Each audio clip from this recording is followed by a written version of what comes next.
A raíz del accidente ocurrido este fin de semana en la intersección, en la ruta troncal sur que provocó la muerte de 4 personas, nuevamente resurge el manejo de estado de ebriedad y la aplicación en Chile de la ley Emilia, que es esta reforma al tránsito vigente desde el año 2014 que establece penas de cárcel efectiva de al menos 1 año para conductores ebrios que causen accidentes, lesiones graves, muy graves o muerte a las personas.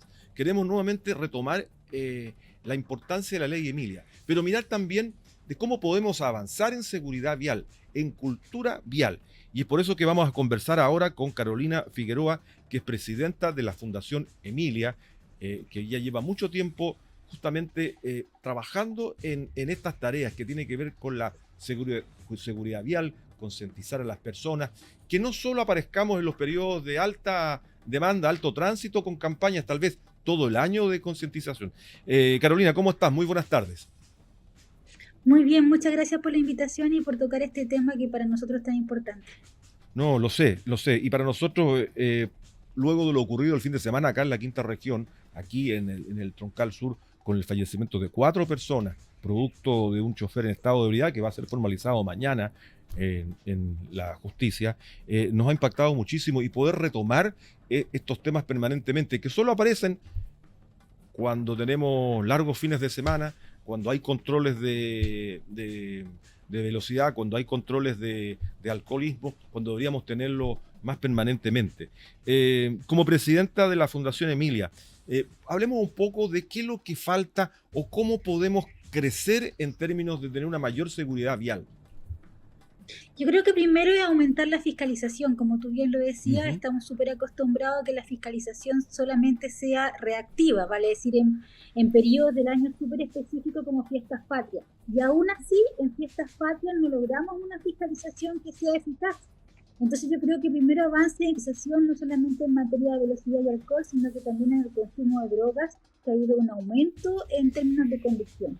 Además de campañas todo el año, como tú bien lo decías, no solamente en periodos específicos, que las sanciones sean efectivas, o sea, que tengamos la sensación o la percepción que los tribunales efectivamente están dando el rango más alto de la pena que se sostiene en este tipo de eventos y que también haya educación vial en los colegios. Son las 4 cosas en conjunto las que logran un cambio cultural y lamentablemente en este país solamente aplicamos una olvidando las otras 3. Ahora, disuadir la conducción bajo la influencia de alcohol es muy importante, tiene que ver con campañas, tiene que ver con cultura. Eh, ¿Tú crees que tenemos la cantidad de fiscalizaciones que debiera tener un parque automotor que ha crecido mucho en Chile? ¿Cómo se le entrega desde el Estado también más herramientas para fiscalizaciones a los distintos servicios y carabineros? Yo creo que primero estamos súper a tiempo, se va a discutir el presupuesto anual, en ese presupuesto anual deberíamos subir el presupuesto que tiene asignado Senda para la compra de Ujú. los narcotés. Los narcotés en el país solamente alcanzan a fiscalizar el 0,3% del parque automotriz, el Nada, 0,3%, muy la poco. nada misma. Muy poco, porque se compran 6.500 lengüetas anuales, entonces tenemos 57 equipos con 6.500 lengüetas, por lo tanto no alcanzamos a fiscalizar más. Y de la misma forma también subir la cantidad de instrumentos de fiscalización en alcohol. En Chile hay 467 instrumentos de fiscalización de alcohol, pero hay que darle más recursos, pues sin mayor cantidad de recursos para carabineros, pero también para otras agencias del Estado, es súper difícil lograr incorporar de que el que bebe no conduce. Y lo mismo pasa con velocidad, pues llevamos discutiendo el proyecto Ley Cati que se aprobó después de 10 años de discusión y todavía no hemos logrado incorporar los reglamentos que permitiría fiscalizar velocidad. Entonces estamos al debe en materia de fiscalización en muchas aristas vinculadas a la siniestralidad vial. Claro. Innovar en políticas públicas, algo que ustedes han planteado también de manera permanente desde la Fundación Emilia. ¿Cómo podemos innovar? ¿Cómo podemos incorporar tecnología? ¿Cómo podemos incorporar otros elementos para el control y anticiparnos? Que no esperemos un choque, un accidente para estar preparados en ese sentido. Yo creo que hay que innovar en materia del ámbito laboral. Acá en la región, yo soy de la región, el transporte público nos ha acostumbrado a poner nota. Tuvimos el caso Laguna Verde hace poco, hace unos días atrás.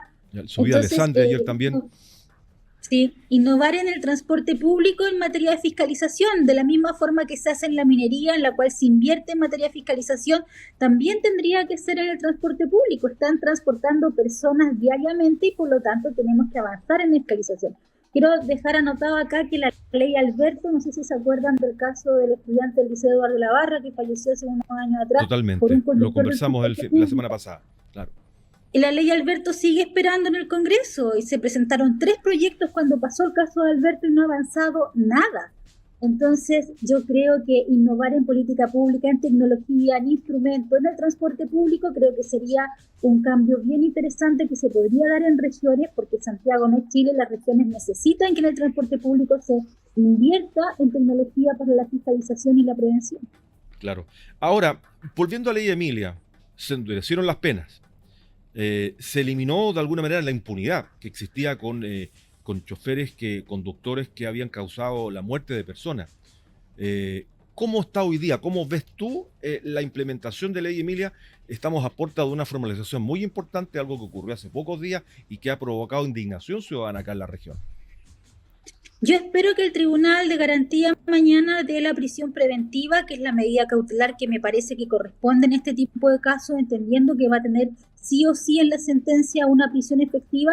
Yo espero que esta medida cautelar de alguna forma también no va a reparar el daño causado, pero sí va a hacer sentir a la ciudadanía y también a la familia directa e indirecta de las víctimas que efectivamente la ley funciona. El problema lo tenemos acá en tribunales. Muchas veces los tribunales no tienen el mismo criterio en las medidas cautelares, entonces tenemos casos súper parecidos en donde en algunos les dan arresto domiciliario total o le dan nocturno y no le dan la prisión preventiva. Entonces mi llamado primero es que el tribunal haga eco del daño social que causó este conductor el fin de semana y establezca la prisión preventiva. Y luego que ojalá el proceso no sea tan largo. Los procesos en este momento por Ley Emilia están durando 3, 4 años. Y eso provoca una victimización secundaria en las familias directas e indirectas. O sea, donde tienes todas las pruebas, tienes la alcoholemia, los informes del CIET que establecen la culpabilidad, los procesos penales no deberían demorarse 3 o 4 años. Estos son procesos penales cortos porque la indagatoria es muy cortita. Entonces creo que también ahí hay que hacer un llamado al Poder Judicial a que efectivamente establezca medidas en función también de lo que espera la sociedad. Claro, aumentar las sanciones. Si ya han cambiado, han aumentado las sanciones, sobre todo con conducir en estado de ebriedad con causa de muerte o lesiones graves, ¿cierto? Seguir aumentando las sanciones. La cárcel efectiva es una medida importante y que causa impacto en la ciudadanía y que responde a los tiempos de hoy de mayor responsabilidad individual de las personas. Y en ese sentido, sí, claro, hay distintos criterios, es verdad, pero la mayoría está hoy día generando la prisión preventiva. Eso es cierto.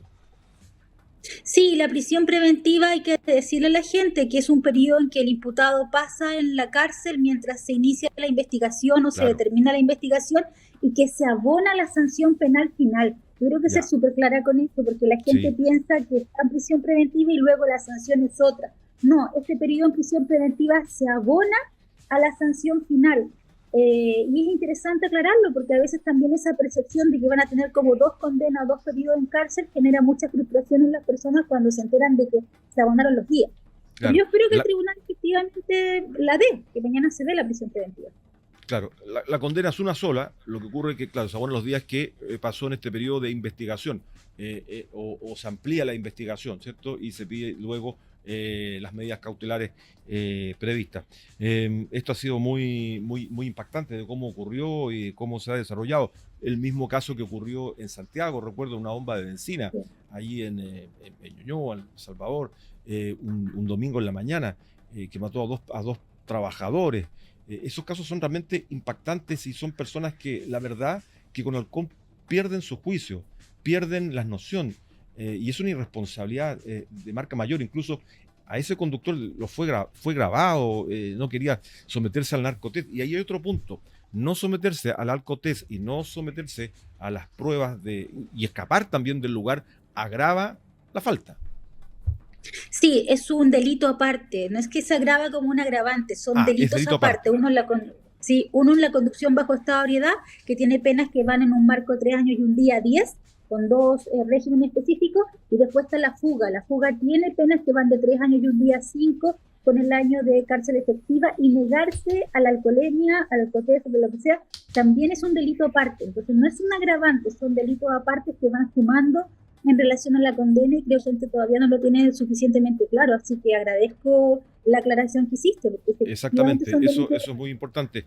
Ahora, el trabajo que usted hace como Fundación Emilia, ¿cómo está conectado con ACET? ¿Cómo está conectado con la ciudadanía? ¿Ustedes hacen campañas de prevención? ¿Desarrollan trabajo con los jóvenes? ¿Segmentada la comunicación? ¿Cómo es el trabajo que están desarrollando hoy día?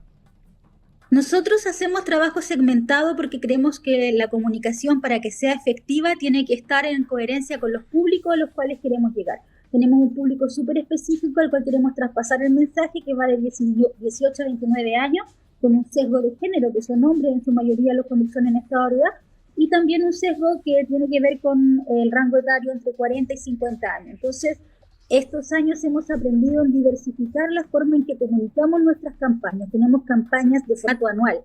Tenemos en mayo el mes de la seguridad vial infantil, en septiembre, a fin de año y en el verano. Esas son como las 4 campañas en que hacemos énfasis en Fundación Emilia, pero manteniendo esa lógica de que un solo discurso o una sola campaña finalmente no nos permite llegar al público al cual queremos hablarle, que son jóvenes entre 18 y 29. Entonces, nos hemos esforzado con eso, y además hacemos talleres escolares de sensibilización en tercero y cuarto medio, que son aquellos estudiantes que van a ser conductores próximamente, para primero sensibilizarlos con la problemática vial, y segundo, entregarles cifras y también que conozcan la ley de tránsito, porque es difícil respetar la ley si no la conocen. Entonces hacemos un trabajo de sensibilización educativa en la región, pero también en otras regiones del país, pensando en que esto es un cambio cultural. Por lo tanto, estamos hablando de un avance en 30 años. Soy historiadora, entonces los periodos son de 30 años para los cambios culturales. Estamos apostando a eso. Carolina, ¿cómo nos acercamos? ¿Cómo alguien que le interese, que tiene una institución o un colegio, quiera contactarse con ustedes para tener contenidos que promueve la Fundación Emilia? ¿Cómo lo hacen? Tienen que escribirnos a contacto@fundacionemilia.cl, que es el correo que recibe todos los mensajes, y de ahí se deriva a nuestra coordinadora al área de educación, que les va a decir si tenemos cupo o no tenemos cupo de talleres, porque depende de proyectos externos, no tenemos presupuesto para dar todo lo que quisiéramos. Pero perfecto, a veces tenemos, entonces escríbanos y eso, y si son víctimas directas o indirectas, el mismo correo, contacto@fundacionemilia.cl, y se les deriva al área de atención a víctimas, donde los toma la trabajadora social. Muy bien, pues te agradezco mucho este contacto. Gracias por esta información que nos ha entregado a propósito de un hecho tan doloroso. Siempre es doloroso una muerte, siempre es doloroso lo que ocurre, sobre todo en las calles de la ciudad, cuando están comprometidas personas y jóvenes o niños muchas veces. Así que gracias por acompañarnos y les felicitamos por el trabajo que están realizando.